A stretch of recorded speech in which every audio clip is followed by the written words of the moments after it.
Big TV భక్తి సమాచారం WhatsApp ఛానల్లో జాయిన్ అవ్వండి. అన్ని విశేషాలు ఎప్పటికప్పుడు తెలుసుకోండి. స్మరణ మాత్రం చేతనే ముక్తి ప్రదాయకంగా భావిస్తారు అరుణాచలాన్ని. పంచభూత లింగాలలో తర్వాత క్షేత్రం అరుణాచలం. ఈ అరుణాచలానికి ఎలా వెళ్ళాలి? అసలు ఈ క్షేత్రం వెళ్తే తొలుత ఏం చేయాలి?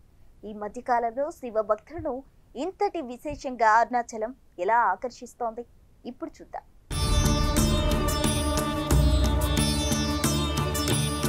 కాశీలో మరణిస్తే ముక్తి, అదే స్మరణాత్ అరుణాచలే అంటారు చాగంటి వంటి ప్రవచనకర్తలు. అరుణాచలాన్ని తలుచుకున్నా చాలని అంటారు పండితులు. ఒక మనిషి అరుణాచలం వెళ్తే ఆ వ్యక్తి జీవితంలో ఒక మలుపు తీసుకుంటుందని అంటారు. పరమేశ్వర, నాకేం తెలియదు, నా పాప ప్రక్షాళన చేయమని ఆయన కోరుకుంటూ వెళ్తే సులభతరంగా అరుణాచలేశ్వరుడి దర్శనం జరుగుతుందని అంటారు.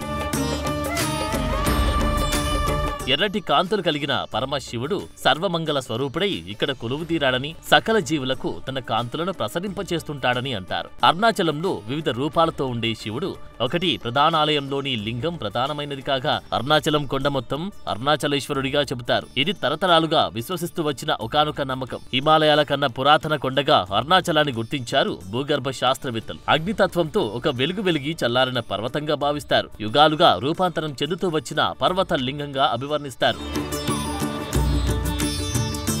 అరుణాచలం లేదా అన్నమలై అనే పేరు గల ఈ క్షేత్రంలోని శివుడు తమిళనాట వెలిసిన 4 పంచభూత లింగాల్లో అగ్నితత్వ లింగముగా పేరు. అరుణ అంటే ఎర్రటి, చలం అంటే కొండ అని అర్థం. ఆ రుణ అంటే పాపములను హరించినదని కూడా అర్థం. తమిళంలో ఈ ప్రాంతాన్ని తిరువన్నమలై అని కూడా అంటారు. తిరు అంటే శ్రీ, అన్నమలై అంటే పెద్ద కొండ అని భావన.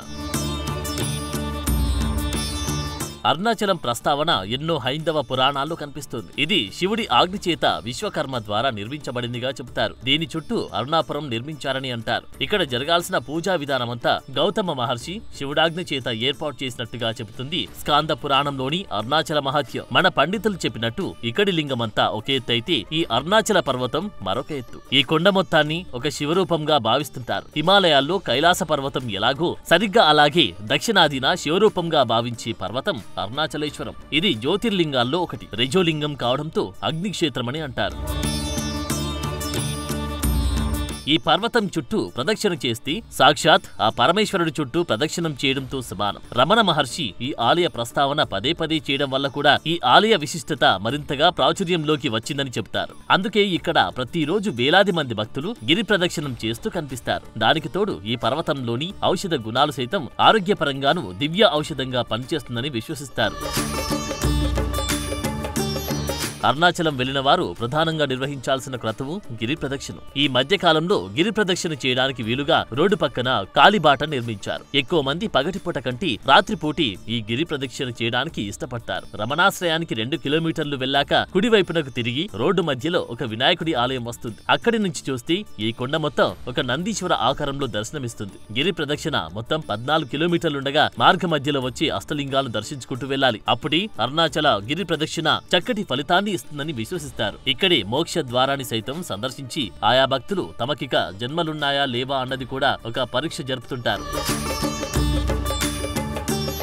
ఈ గిరి ప్రదక్షిణ చెప్పులు లేకుండా చేయాలి. అంతేకాదు ఎక్కువ లగేజ్ ఉండరాదు. ఇక పౌర్ణమి రోజున చేయడం ఉత్తమ ఫలితాన్ని ఇస్తుందని విశ్వసిస్తారు. ఈ ప్రదక్షిణ ఎలాంటి కోరికలు లేకుండా చెయ్యాలని అంటారు. అలాగే చిల్లర తీసుకెళ్లడం మర్చిపోవద్దని కూడా చెప్తారు. గిరి ప్రదక్షిణలో నేర్ శివాలయం ఉంటుంది. దీని అర్థం శిఖరానికి ఎదురుగా ఉన్న శివాలయం అని అర్థం. ఇక్కడి శివాలయ దర్శనం మరవరాదని అంటారు. అంతేకాదు ఇక్కడ నిత్యానంద ఆశ్రయం పక్కనే భక్త కన్నప్ప ఆలయం కూడా ఉంటుంది. తెలుగువారు మర్చిపోకుండా ఈ ఆలయ సందర్శనం చేయాలని చెబుతారు. అరుణగిరి ప్రదక్షిణలో తలపై టోపీ ధరించారు రాదని అంటారు. గిరి ప్రదక్షిణలో తోచినంత దాన ధర్మాలు చేస్తూ పోవడం మంచిదని అంటారు. అన్నదానాలు చేయడం మరింత ఉత్తమంగా చెబుతారు. త్వరగా గిరి ప్రదక్షిణ చేయడం కన్నా నిండు గర్భిణిలా ఎంత నెమ్మదిగా ప్రదక్షిణం చేస్తే అంత మంచిదని అంటారు. గిరి ప్రదక్షిణం చేసేటప్పుడు ఆగే ప్రతి ఆలయంలోని విభూది ధారణ శ్రేష్టమైందని అంటారు. పెళ్లి కాని వారు, సంతాన భాగ్యం లేని వారు ఇక్కడి దుర్వాస ఆలయం పక్కన ఒక చెట్టుకు తాడు కట్టడం ఆచారం. అలా చేశాక చక్కటి ఫలితం వస్తుందని భక్తులు అధికంగా విశ్వసిస్తుంటారు. ఇక అరుణాచలంలో గిరి ప్రదక్షిణ మొదలు పెట్టడానికి ముందు తప్పనిసరిగా రాజగోపురం ముందు ఒక దీపం పెట్టాలని అంటారు. స్వామి, నాకు నీవు ఏదిస్తే నేను ఆనందంగా ఉంటాను అదే ప్రసాదించమని కోరుకోవాలని చెబుతారు. ప్రదక్షిణ చేస్తున్నంత సేపు శివ నామస్మరణ చేస్తూ వెళ్తుండగా కనిపించే సాధు సంతులకు తోచిన సాయం చేయమని చెబుతారు. అంతేకాదు ఈ ప్రదక్షిణ ఉదయం 10 లోపు సాయంత్రం 4 గంటల తర్వాత మొదలు పెట్టడం మంచిదని అంటారు. గిరి ప్రదక్షిణ చేసేటప్పుడు ఎడమ వైపుగానే చెయ్యాలంటారు. కారణం దేవతలు సిద్ధులు అదృశ్య రూపంలో ఈ గిరి ప్రదక్షిణ చేస్తుంటారు కాబట్టి ఈ నియమం పాటించాలని అంటారు. అంతేకాదు అరుణాచల క్షేత్రానికి వెళ్ళినప్పుడు ఏ నామాలు స్మరించాలో సాక్షాత్ ఆ పరమేశ్వరుడే నిర్ణయించినట్టు నమ్ముతారు. ఆ నామాలను శివుడు గౌతముడికి చెప్పాడని ఆ 89 నామాలు ఉచ్చరించాలని అంటారు. రమణాశ్రమం అరుణాచలేశ్వరాలయానికి 2 కిలోమీటర్ల దూరంలో ఉంటుంది. అరుణాచలం వెళ్లిన వాళ్ళు రమణాశ్రమాన్ని తప్పక సందర్శిస్తూ ఉంటారు. ఇక్కడ స్థానికుల కంటే విదేశీయులే ఎక్కువగా కనిపిస్తారు. సాయంత్రం సమయంలో రమణాశ్రమంలో చేసే ప్రార్థన చాలా బాగుంటుంది. రమణాశ్రమంలో రమణుల సమాధిని సైతం సందర్శించవచ్చు. రమణాశ్రమంలో కోతులు ఎక్కువగా కనిపిస్తాయి. నెమళ్లు కూడా ఎంతో స్వేచ్ఛగా తిరుగుతుంటాయి. రమణాశ్రమంలో లక్ష్మి అనే గో సమాధితో పాటు కాకి సమాధి, శునక సమాధిని కూడా చూడవచ్చు. ఇవన్నీ వరుసగా ఉంటాయి. అక్కడ గ్రంథాలయంలో రమణ మహర్షికి చెందిన ఎన్నో పుస్తకాలు లభిస్తాయి. ఆశ్రమంలో ఉండాలంటే ముందుగానే వసతి కోసం పేరు నమోదు చేసుకోవాల్సి ఉంటుంది. రమణాశ్రమం కంటే ముందే మనకు శేషాద్రి స్వామి ఆశ్రమం కనిపిస్తుంది. శేషాద్రి స్వామి సమాధి కూడా అక్కడే ఉంది. ఇక్కడ ఉండడానికి వసతి గదులుంటాయి. వీటిని ముందుగానే బుక్ చేసుకోవాల్సి ఉంటుంది.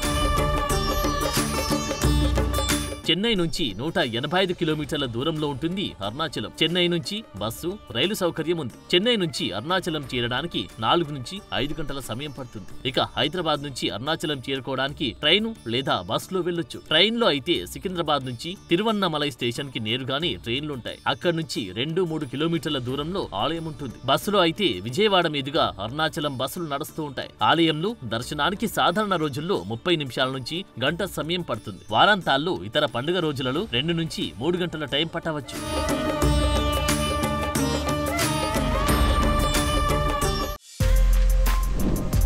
For more videos like this, subscribe Big TV channel.